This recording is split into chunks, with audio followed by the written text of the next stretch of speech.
I asked both of our speakers if they would give us big picture views of the future of universities, and I thank you both for achieving that with aplomb. I'm not going to try and summarise what's been said, but I think it's very clear that over the immediate and over the longer term future, universities face serious challenges. I think, Christopher, you're absolutely right to contextualise the fact that the Brown Report is immediate, we will live through it, but there are other big challenges that we face in terms of the students we produce and in terms of what they are going to have to deal with, in terms of the changing demography of the world, in terms of climate change, in terms of energy resources, all sorts of things. Those are big challenges. Brown is a local and immediate one for us. But quite clearly, the way in which universities will be funded, in which they will be organised, in which they will be discriminated from one another, absolutely will change dramatically in England over the next few years. This is not going to be a slow change, I think. It's going to be rapid and immediate. The challenge for us in Scotland, I think, is really quite profound. The one thing I suspect very strongly that we cannot do is stand still and watch this. There needs to be some active and purposeful response to these changes on behalf of the universities and particularly on behalf of the students who inhabit our universities. The optimism that the principal here outlined earlier on of standing shoulder to shoulder as a sector in Scotland, I think is important. I think that's something that runs through the work that QAA do, in a slightly lower domain perhaps. But we do stand shoulder to shoulder with that. We do share and learn from each other. And in these times, I think it's important that we stand together to develop a common solution for Scotland if we can. The impact of all of this change, the immediate impact in England, the less predictable impact in Scotland of these changes, is going to be on students, on the student experience, on graduate skills and attributes that they develop while we are with us. Those changes, I think, are still unpredictable. I hope that we can resolve them. So, all of that being said, it's more important, I think, that you listen to our speakers than to me, and as such, I would like to invite questions for either of our speakers now. Charity, let me start with you. I just want to say thanks very much for the second presentation. It was excellent. My name is Charandeep Singh, Vice President of Quality and Diversity from the Students' Association. The graduate attributes that you've been talking about are the things that the executive at the association discuss on a daily basis. And I think the points that you put across, particularly with the European Union's Youth on the Move, is extremely important for universities to take on board. I recently met the chair of the European Students' Union, and he was talking about the 2020 movement as well, where 20% of students are mobile, and I think Strathclyde's got a long way to go to achieve that. Just touching on your point about the smartphone commuter student, I cheekily Facebooked on my Facebook profile about the barriers that Strathclyde students think about going to Europe, and there's a passion and a thirst. I got 15 comments just while you were speaking, and they are finance and they are language barriers, and I think if we can tackle those, there's the passion and the thirst is there, and I think it's really important that if we can rein that in right now, then it'll be easy for us for the next couple of years. But the question I wanted to pose was for Professor Stirling. The Students' Association has been working over the past year or so on raising children's aspirations in sort of lower socio-economic backgrounds within schools in Glasgow. What do you think the effect of the Brown Review will have on widening access and participation, and particularly in English universities? Well, as you will have seen from the report, there are a number of measures proposed to try and protect those groups of students, but inevitably it comes down to whether that group of students can actually look forward enough to see whether there is the career return on it.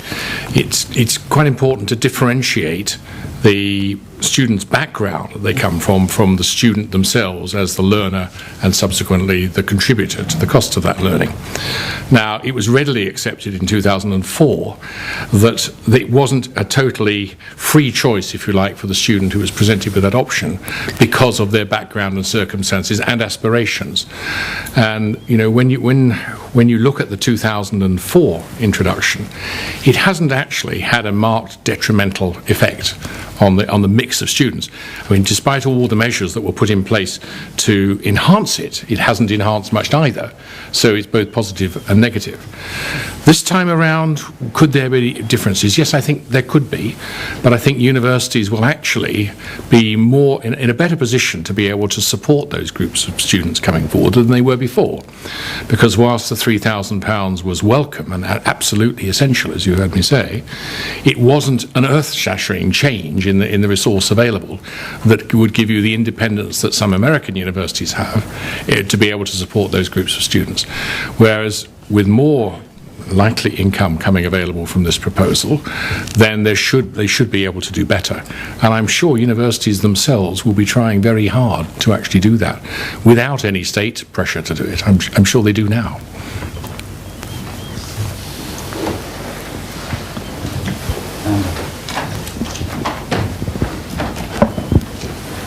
My name's Amanda Corrigan. I'm from the School of Education here at Strathclyde. Mine's more of a point, but if you have any advice, I would appreciate it. I feel that we live in a society now where we're quite happy to make lists of things that we have to tick off, and I worry that the skills agenda has become that, where we put it into university programmes because someone said we should. We work very hard on our education programmes to make sure that's not the case, and the thing that I think would help universities to make these skills work is to encourage the students to make these transferable and to be able to transform the skills when they take them into other places, rather than I have covered that skill, I now have it. And I think that's the problem in a lot of places, and we know that that's the case because 2 years ago here at Strathclyde we had 1,000 graduates on our professional graduate diploma programme, doing a one-year programme to become teachers here in Scotland, and many of them did not have the skills that we would have expected them to have, despite having degrees from a huge range of universities here and in North America and in Ireland and in England. And it's that point to try and get across. I love these enhancement themes events. They really make me think. So thank you for your presentations. But I would like to say to the enhancement themes team, it's something we need to push to make sure that, how do we measure this? You know, people have skills now as part of their courses, but does it work? Most of our students have higher English when they come on our courses, but we're still running skills programmes for the students in first year to raise their literacy levels. So it's that kind of higher order thinking, not of do we have it, yes there it is, good, but where do we actually see that in action? I think I think that there, as I indicated, there's one real problem about us having to play catch up with our students and certain really basic skills, and in a way I'm not sure we can ever really win that. I have a sense that if students where there is no other impediment to their being able to be literate or numerate, by the time they've got to university have really serious problems there, then there is a damage that we will find great difficulty in recovering. We all try very, very hard. I mean, there are numerous examples of outstanding maths education centres, English language teaching centres, and not just for non-native speakers, across the sector, and really good pilot studies in England as well. But it's a problem. One thing I would reflect upon is that your point about the ability to transform a skill that's probably there, but doesn't appear when somebody moves from one environment to another.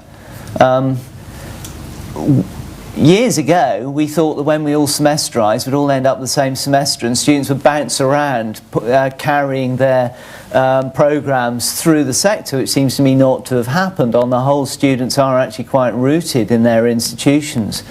And I would guess that being able to move students around more, or students themselves moving around more and then being in different kinds of intellectual environments, is something which at least trains the capacity to move a skill from one place to another.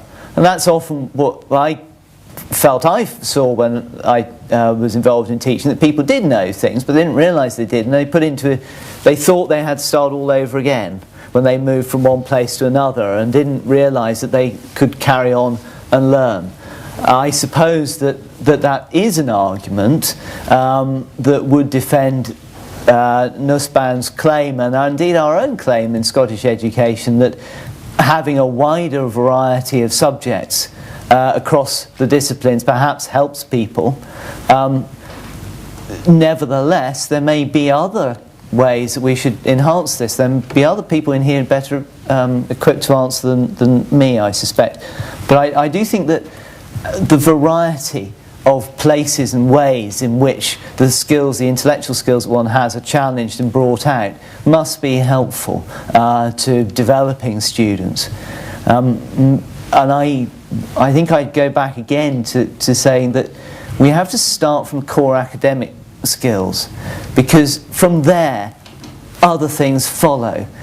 The ticking off that, I joined a club, I joined a society, I went to the gym, whatever, only gets us so far. Those things are interpreted intelligently by students through the intellectual analysis that they develop through their subjects, I would argue. And that's not to denigrate in any way any of those other things, but we have to stay true to that business of education.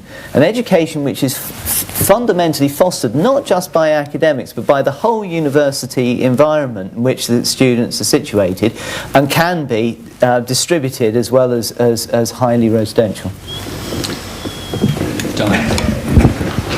I'd like to do a sort of slight Donald Rumsfeld, but hopefully from a different kind of political perspective. And that's really to point out that there are some rather fundamental unknowns here. Both of you, I noticed, actually picked up this issue about the economic rate of return to higher education. The assumption here is that the demand for university places is going to be hugely influenced by some economic rate of return. It seems to me that that's missing out on something rather fundamental, which is, I suspect, that certain jobs are seen as more attractive or congenial than others. And we know, for example, from a lot of employment research that job satisfaction, employees say again and again and again, is much more important than salary. So I think there's a big unknown here, which is somehow the notion that giving up on a university education is primarily going to be an economic decision. I think it's also about where you see yourself in the marketplace. The other thing I think, which is hugely problematic, is that the CBI was probably talking through, not talking from a base of hard evidence. And I'm very interested in the last few months over issues around communication expertise, and we say that we produce graduates who are great communicators, and I've been looking around, and I've probably doubtless got more places to look in, but I can't see any evidence of anybody really analysing in any systematic way what those skills are, including communication skills, that are needed out in the workplace. The only study I actually know is about 15 years ago by Neville Bennett and colleagues at Exeter, I think it was, ESRC funded study. And one of the things they found, I thought, was that some of these so-called generic skills like time management, like communication, like interpersonal skills and so on, what those meant in reality of a professional job varied enormously depending on what kind of professional job you were in. So a lot of this does seem to, it worries me, is a bit like a house of cards, because it's based on assumptions that are not backed up by much hard evidence at all. I would certainly agree with your first point, that the rate of return is not everything, but in a climate in which there's change, and the cost of higher education is whipped up by the press as being a significant thing, it will influence particularly those prospective students whose families are not familiar with the returns for higher education, and will frighten them off, I regret to say. But I do agree with the thesis behind it. Secondly, on the CBI point, well, as an engineer, I know the pressures that employers have always put on engineering graduates, that they want somebody much more attuned to their specific company's needs. And of course, universities have been faced with a declining unit of resource, so it relates to the skills point earlier, that effectively we've retrenched down to the core set of knowledge and lesser on the skills in order to be able to do it within, in England, a 3-year or 4-year programme up here. And match resources with aspirations. So inevitably you don't produce the fully rounded graduate that you could produce if you had more time or more resource. And it's really a question of what is industry willing effectively to pay more through whatever mechanism there is for that graduate, or would they rather train them themselves given an initial starting point. And that debate has been running throughout my entire academic career of 40 years, and we haven't actually got a resolution. It's an ongoing problem. I'm conscious that you have to go for 5:15. Yes. So if we could just take 2 more questions. There's one there and a question over there. Anne McGilvery, Dean of Students from the University of the West of Scotland, and I suppose I'm slightly concerned about the challenges that do lie ahead of us and the reality of achieving them, and maybe more concerned following today's discussions than I was prior to coming into them. Sorry about probably came into them fairly optimistically, actually. But in terms of sort of this graduateness that we want our graduates to leave with, the skills and the transferable skills that they should have, one of the problems we have is we've been extremely successful in Scotland in widening access. We've got a very diverse student population, both in full-time and part-time and all other diversity. And one of the main challenges we have now is actually getting them not just to go abroad and to be mobile, but in actual fact to take up placement opportunities and opportunities to really transform their learning and understand the use of their skills in a workplace. And whilst these placement opportunities can exist for them, they find it increasingly difficult to take them up because it's expensive for them to do so, because they have to give up other earning opportunities. And I just feel that there's going to be an even more of a squeeze on in this, because placements may be harder to find as we move through these challenging times. And I just wonder if, have any of these discussions taken place, where I think possibly down south, having been down there on Tuesday, they've maybe just gone into the problem-solving mode a bit further than we have at present. International intervention is more your stuff. I think, to join up what Mike said and what you've said and what I was trying to say, let me try and do it this way. Mike said that we're going to have, we ought to be thinking very carefully now about what we're going to do with diminishing unit of resource, with universities under pressure. What's higher education for? We can't afford just to wander around and say, oh, it's obviously a good thing.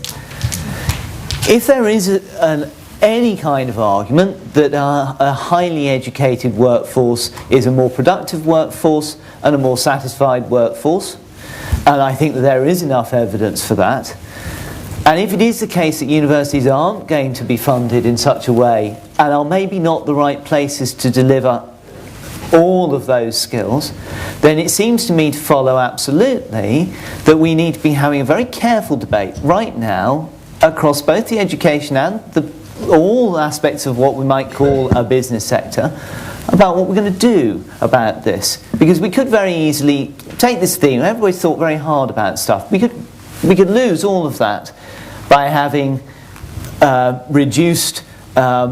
reductions in almost every level around. The students' experience is reduced, student services are reduced, work placements are reduced because business can't afford them or doesn't see it as their job, because at the moment they seem to think it's our job. We're not doing it, they're not doing it. We then end up with a generation that's got a skills gap that is much bigger than the one that Leach was worrying about in 2006, and will take a long time. These things do take such a long time to work out through the system. So I think your point is absolutely pertinent. None of these things are cost neutral or cost free to students. There is a cost in time, There's a cost often in money, particularly when students are working their way through their passage and so forth. To actually up sticks and go somewhere else is costly in all sorts of ways. But if there is just a gap that's opening up here, it's one that we should be very concerned about. After all, almost everything that's happening at the moment is predicated on the idea that if we cut now, that we will make savings which will eventually be caught up the other end by increased productivity, increased competitiveness and so on and so forth, and then the tax base will rise again and the debt won't be there and we'll all spend more money. But if actually we're creating a problem for ourselves at precisely the point in time when that's supposed to happen, that should be a subject for our debate. And I think that it is perhaps a debate the university should be having with the sector. It seemed to me that what Mandelson did was to say, look, business will pick it all up and business will pay for it. But what that actually meant, that universities would have to sing to that particular tune, and you get an awful lot of management degrees. There didn't seem to me to be a very strong argument in favour of that. And that's sort of fallen away. But the fundamental point that somehow there should be a dialogue and should be a discussion remains. It's just it's not been framed particularly well, and perhaps that's understandable, but it should be. Because the point you make is exactly the one that debate should address. How do you make sure that students do come through? You have another question, but just a very quick thought. I'm conscious that I have to go in a minute, but a quick thought about our relative competitive position if our students don't acquire the international perspective, and particularly European in our case, because essentially those students that come from Europe have the language skills. Absolutely. They will have the right sort of education behind them, the right skill set and knowledge base, and increasingly international companies operating in this country will recruit them rather than our graduates, so it's a real problem. Hello, I'm Barbara Graham from the Careers Service here at Strathclyde. I appreciate we might not have time to answer this huge question, but I can at least throw the question into the ring. Much labour market research in Scotland recently has demonstrated very adequately that it is less a case that it is a lack of graduates that is a curb on the Scottish economy. Rather, it is a lack of skills utilisation, and hence we have a problem of underemployment as well as unemployment. And that problem has been recognised in the Scottish Government's recent skills strategy for Scotland. But the issue I want to raise is, how do we take back that bigger issue, longer term issue, to the likes of CBI Scotland in a way that does not seem whinging and lobbing, one challenge from us to them back across a ping pong table? How do we go about this collaboratively? And is there a splendid opportunity here for that collaboration to move on to the front of workforce development, with universities making a significant contribution in the area of continuous professional development? Yes, well, I would agree with that last point wholeheartedly, that absolutely. Companies really have not been very good at actually promoting CPD, and I sense that is shifting. I put that in one of my slides, that they are now engaging with universities to get customised training and professional development for their needs. Now, the principal was telling me there's some examples that you have here that are very positive in that regard. So I sense that is beginning to happen.